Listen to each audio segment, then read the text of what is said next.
Muy buenos días, buenas tardes, buenas noches, amigos.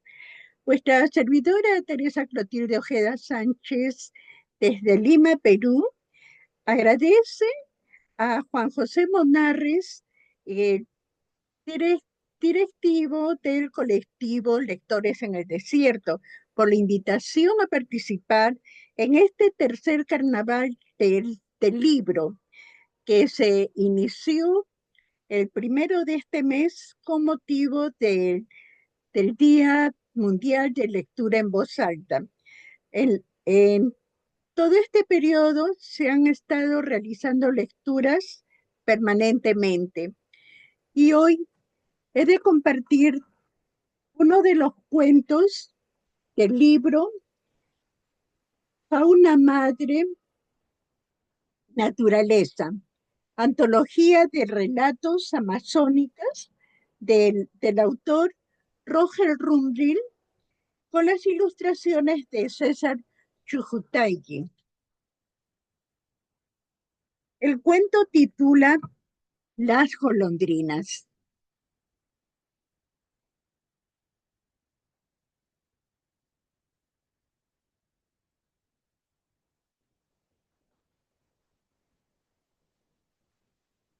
Como mencionaba, estamos en el Carnaval de Libros durante todo el presente mes.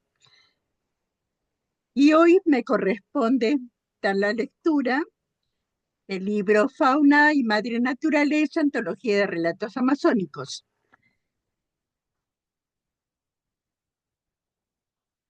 Golondrinas. Todo comenzó hace unos 5 meses.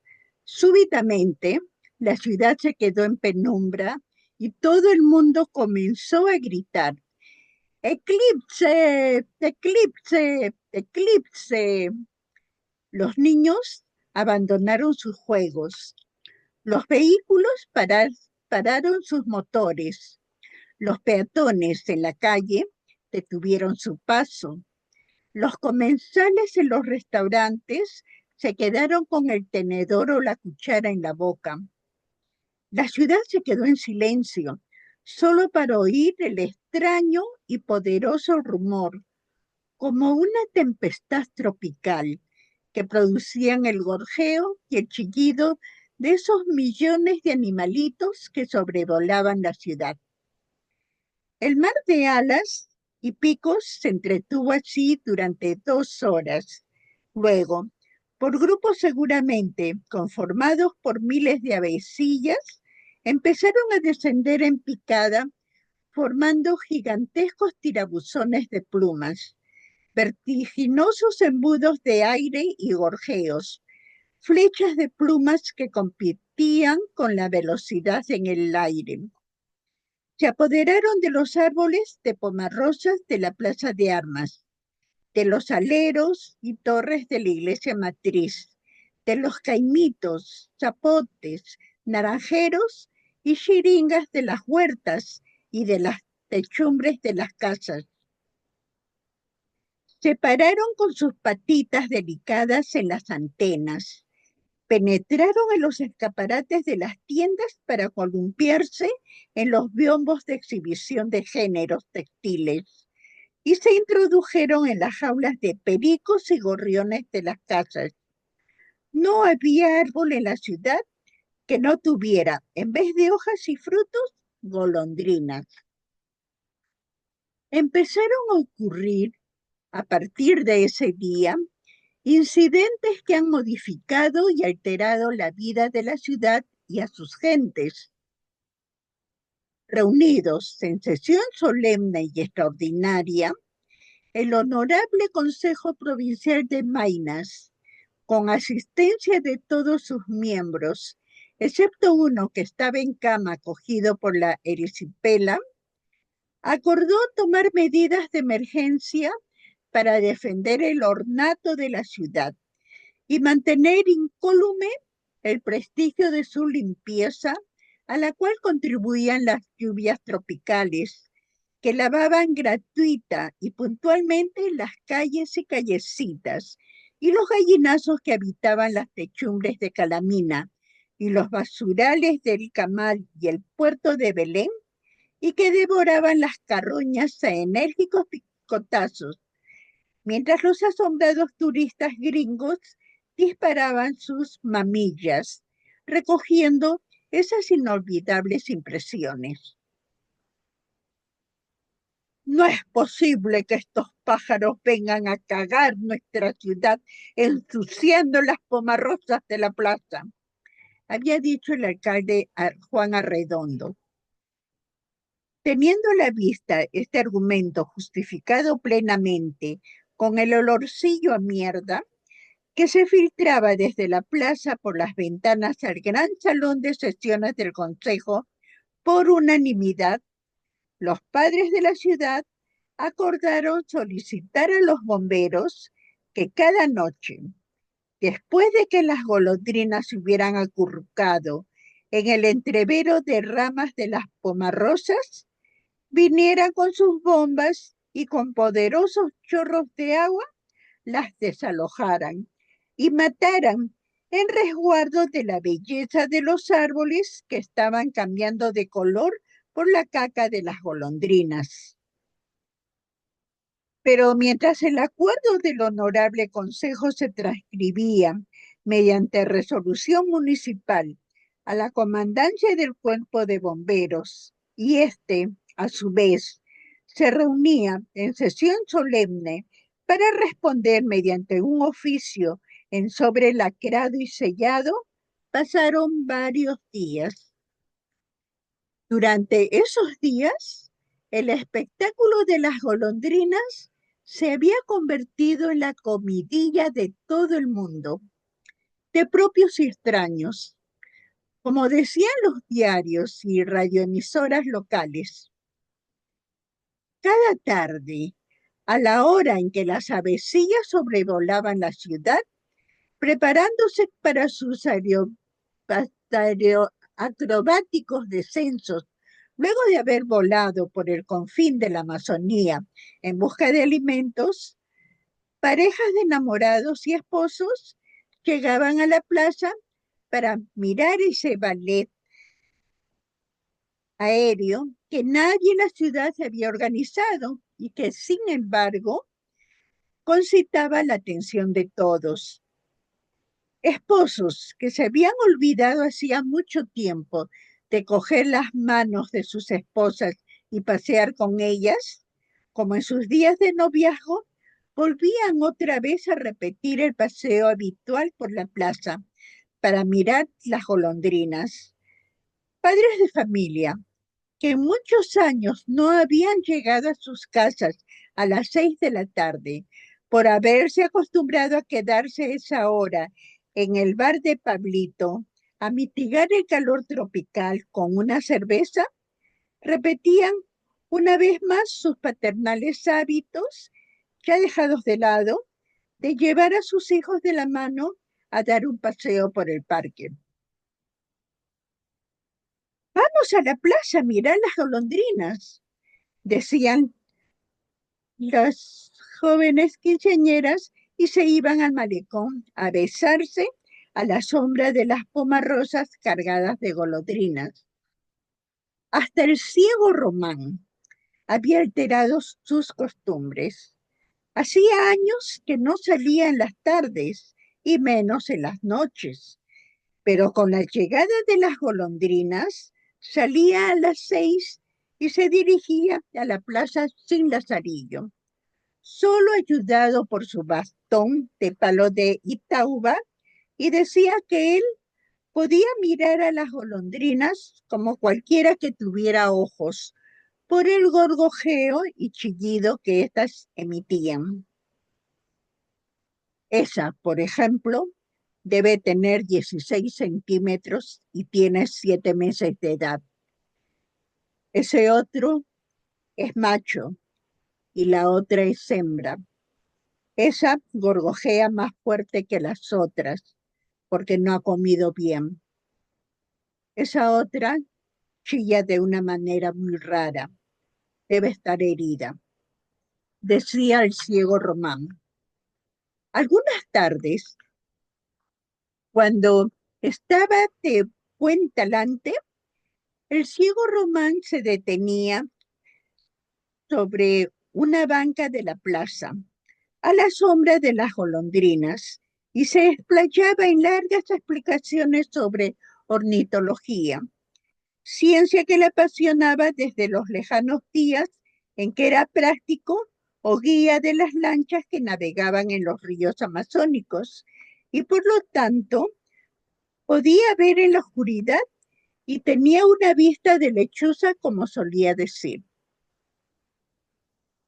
Estas golondrinas han viajado miles de kilómetros. Seguramente han atravesado el océano para llegar aquí, quizá en busca de alimentos, porque a ellas no les gusta el bosque, no les gusta el trópico y tampoco las regiones polares. Seguramente han llegado de alguna región del mundo donde ha habido un cataclismo y el clima y las condiciones de vida en esa parte del planeta han variado bruscamente. Repetía el ciego Román ante la mirada embobada de los niños, los padres, los enamorados, los turistas y todos los curiosos que asistían a la plaza de armas para ver las golondrinas y escuchar al ciego Román. Cuando la orden de desalojo de las golondrinas finalmente llegó al escritorio del comandante de los bomberos, 15 días después de la sesión solemne del Consejo Provincial, ya se había formado un sindicato de defensa de las golondrinas y una brigada de lucha de los recursos naturales y preservación de la ecología, integrada por padres de familia, enamorados, turistas, el ciego Román, guardias civiles, estudiantes, algunos militares, bomberos y nativos de las tribus indígenas que habitaban en las proximidades de la ciudad como chaguas, cocamas y cocamillas. Estos últimos veían en las organizaciones mencionadas la posibilidad de utilizarlas en favor de una campaña nacional sobre los recursos naturales amazónicos, que durante miles de años han sido patrimonio de estas tribus y que ahora, devorados por un insaciable e inagotable consumismo urbano-industrial, están siendo destruidos con riesgo de una rápida y fatal agonía biológica de los más antiguos habitantes de la jungla. Fueron estas dos organizaciones que se opusieron tenazmente a la aplicación de la medida decretada por el Consejo a través de acciones concretas de lucha y resistencia. Así, mientras el sindicato rasgaba las tachuelas del perímetro de la plaza de armas para pinchar los neumáticos de los carros de bomberos, la brigada formaba con sus brazos verdaderas cadenas humanas alrededor de los árboles. Otras veces, cientos de integrantes del sindicato paseaban un muñeco que representaba al alcalde, picoteado por las golondrinas, mientras que los brigadistas arrojaban las golondrinas muertas por los bomberos en las puertas de las casas de los honorables miembros del Consejo Provincial, impidiendo además que los servicios de baja policía, así como los perros vagabundos, recogieran esas golondrinas que con el calor húmedo del trópico en pocas horas se pudrían e inundaban la ciudad de una pestilencia insoportable. Luego de más de un mes de escaramuzas que costó la vida aproximadamente 10.000 golondrinas y la prisión temporal de 13 miembros del sindicato y 21 brigadistas, el Honorable Consejo Provincial de Maynas levantó la orden de matanza de las golondrinas y cambió el sentido de la resolución municipal. En adelante, La comandancia de bomberos no solo se encargaría de proteger a las golondrinas de los semillazos de aguaje de los muchachos y de los cazadores que, red y bolsa en mano, llegaban furtivos exactamente a las 6:35 de la tarde, en el mismo instante en que se hacía de noche, 10 minutos antes de que se encienda el alumbrado público. Asimismo, la comandancia también se ocuparía de lavar con sus potentes chorros de agua los árboles y las hojas embadurnadas de mierda de golondrina. Todas las mañanas, inmediatamente después de que éstas hubieran levantado vuelo con dirección a los lugares más remotos de la Amazonía, allí donde fuertes ventoleras procedentes del Atlántico empujaban nubes de mosquitos, zancudos y otros insectos que eran la delicia de los pájaros. Una semana después de haber dispuesto las más extremas medidas de protección para las avecillas y de la inevitable disolución del Sindicato de Defensa de las Golondrinas y la Brigada de Lucha de los Recursos Naturales y Preservación de la Ecología, bajo la amenaza de los yaguas, cocamas y cocamillas de fundar una organización paralela y combativa con fines y objetivos más claros y precisos, el alcalde Juan Arredondo volvió a convocar a otra sesión solemne. Honorables miembros del Consejo Provincial de Maynas, he convocado esta sesión solemne para proponer a ustedes, que representan a toda la colectividad y sus intereses más sagrados, que en vista de que las golondrinas se han convertido en una de nuestras más importantes fuentes de ingresos de divisas, ya que de todo el mundo están llegando los turistas para admirar este espectáculo extraordinario, se disponga, mediante resolución municipal, que las golondrinas se queden, no solo este, sino el próximo y todos los veranos en los años sucesivos de la Amazonía.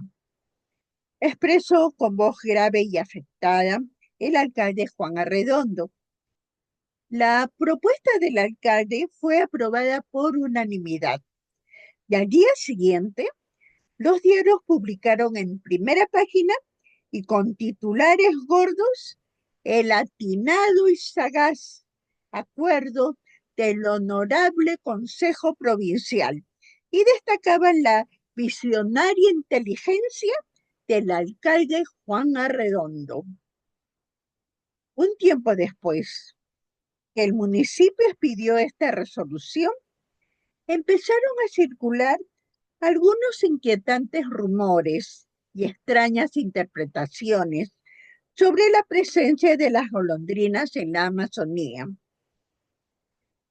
Una de estas versiones, la más difundida, decía que la presencia de millones de golondrinas en el bosque húmedo tropical era el anuncio de algún cataclismo inminente, tal como ocurrió hacía más de 100 años en la Amazonía, cuando una noche estrellada de junio, una noche de San Juan, el patrono de Iquitos atravesó el cielo el cometa Halley con su cabeza y cola de fuego, y las gentes de Iquitos, Contamana, Nauta y Jeveros temblaron de miedo y de asombro e interpretaron esta aparición como el presagio de acontecimientos memorables. Al día siguiente, hicieron su aparición millones de golondrinas de una de las 74 especies que pueblan el planeta y que, según los informes científicos de la época, habían atravesado en un solo vuelo los océanos Atlántico y Pacífico y todo el gran valle del Amazonas en una travesía de 40.000 kilómetros, viajando día y noche, guiándose por la posición del sol y las estrellas en la noche. Ese mismo mes, justo el último día de la fiesta patronal, una nube negra, como un inmenso gallinazo, se detuvo sobre la ciudad a las 5 de la tarde. A eso de las 7:30 de la noche, se rompieron los cántaros del cielo y comenzó una lluvia que solo se detuvo un mes más tarde, cuando los gatos y los cerdos, las gallinas y los perros habían sido totalmente exterminados por el hambre.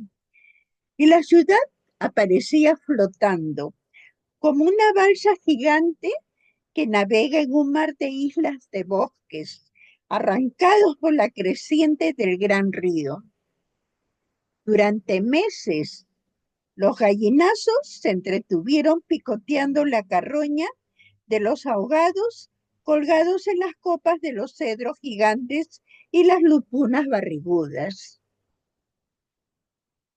Esta versión, cuyo autor no había sido identificado, pero se suponía que era el chamán de una tribu indígena en rumbo de extinción, los Iquitos, que decía que mucho antes de que llegaran los jesuitas y franciscanos a la Amazonía, mucho antes de la llegada de los hombres blancos barbudos con sus pestes y sus armas de fuego, antes incluso de que los tupinamparanas construyeran un imperio tan grande sobre la Amazonía, que allí no se ponía el sol, porque las ciudades y los pueblos estaban debajo del agua, en las profundidades de las cochas y las pozas, a donde solo se llegaba con la llave maestra del yagué.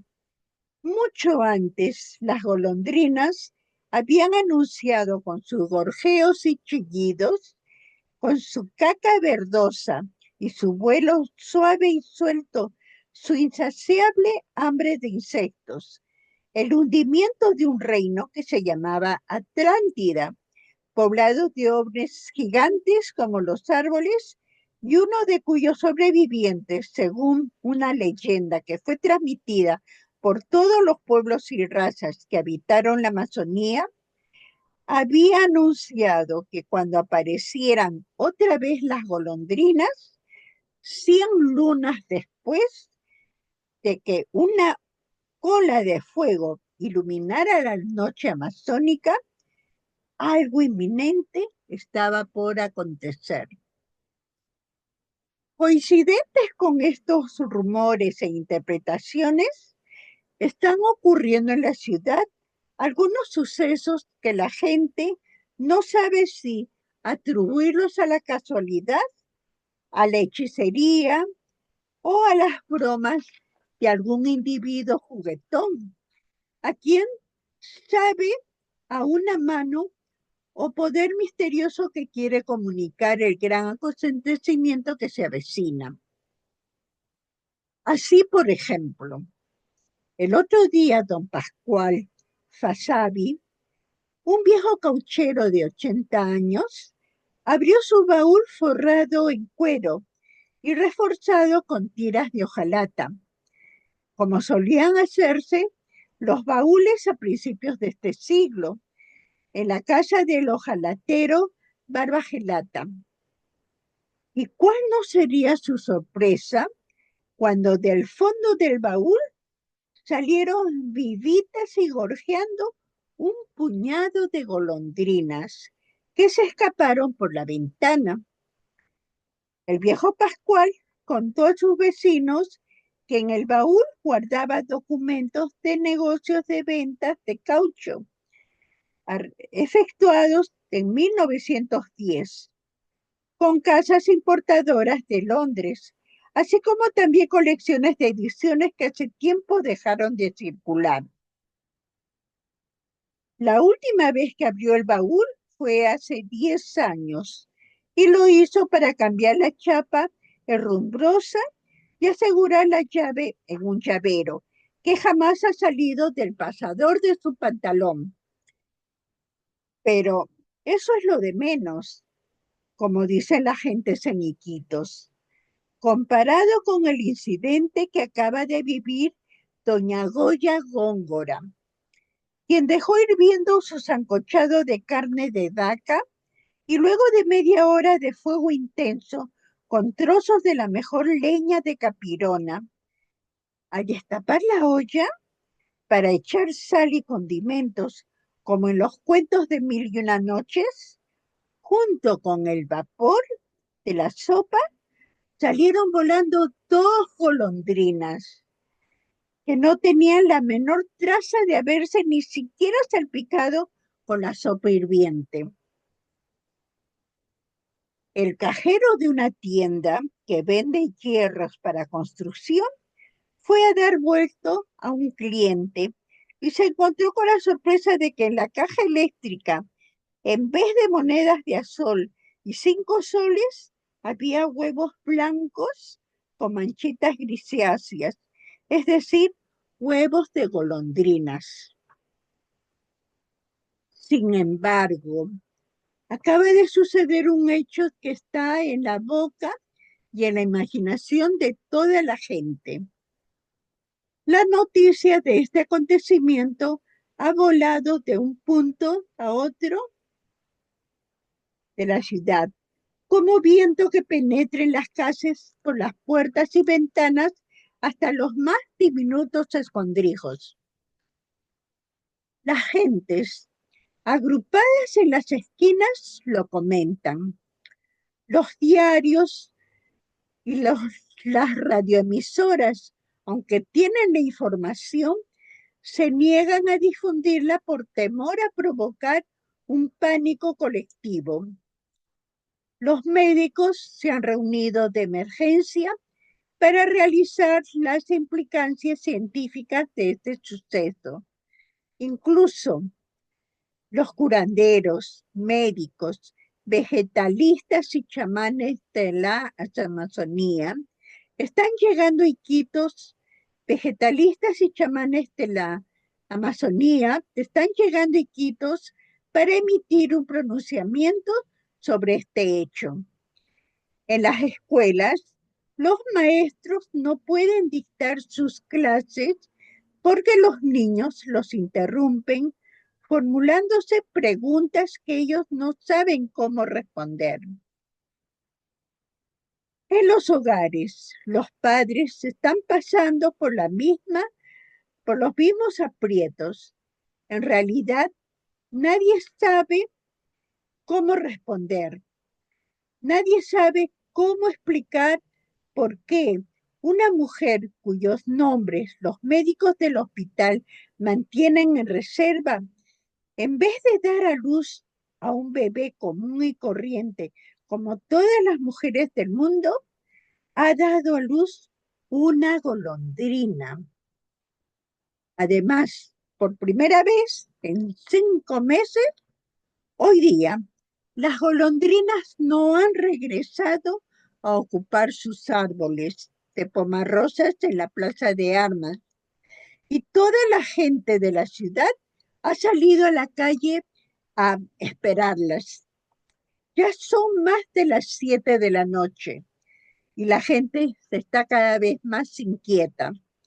Finalmente, yo no sé si estarán esperando a las golondrinas o al gran acontecimiento que tiene que ocurrir. Y colorín colorado, este cuento ha finalizado. Eh, Fauna y Madre Naturaleza, antología de relatos amazónicos, permite a los lectores sumergirse en la narrativa de Roger Rumri. Esta publicación cuenta con las ilustraciones realizadas por César Chujutachi, que realza la obra. La antología invita al lector a seguir explorando la Amazonía. Muchas gracias por su atención. Vuestra servidora Teresa Clotilde Ojeda Sánchez, desde Lima, Perú, se despide de ustedes con un fuerte abrazo, deseando que la paz siga reinando en nuestros hogares. Los invito a que sigan conectados a la página de Lectores en el Desierto, porque hay más lecturas en voz alta, disfrutando del carnaval de los libros. Hasta pronto, amigos. Muy buenos días, buenas tardes, buenas noches.